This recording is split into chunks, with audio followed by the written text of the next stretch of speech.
সরকারের হয়নি।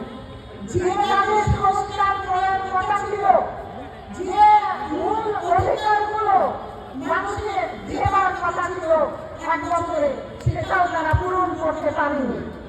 কি হয়েছে? তার পরিবর্তন পেয়েছি, বেকারত্ব পেয়েছি, দারিদ্র পেয়েছি, পেয়েছি মানুষের না খাওয়ার সংখ্যা, দ্রব্যমূল্য বৃদ্ধি, নারীর অনিশ্চয়তার জীবন, আর পেয়েছি গত এক বছরে কয়েক লক্ষ শ্রমিক চাকরি হারিয়েছে। এইগুলো আমরা পেয়েছি। কোনো কিছুই এই অনুষ্ঠানের সরকার পূরণ করতে পারেনি। নামটাও আপনারা জানেন নতুন করে বৈষম্য ও বিদ্বেষের শিকার হচ্ছে। আর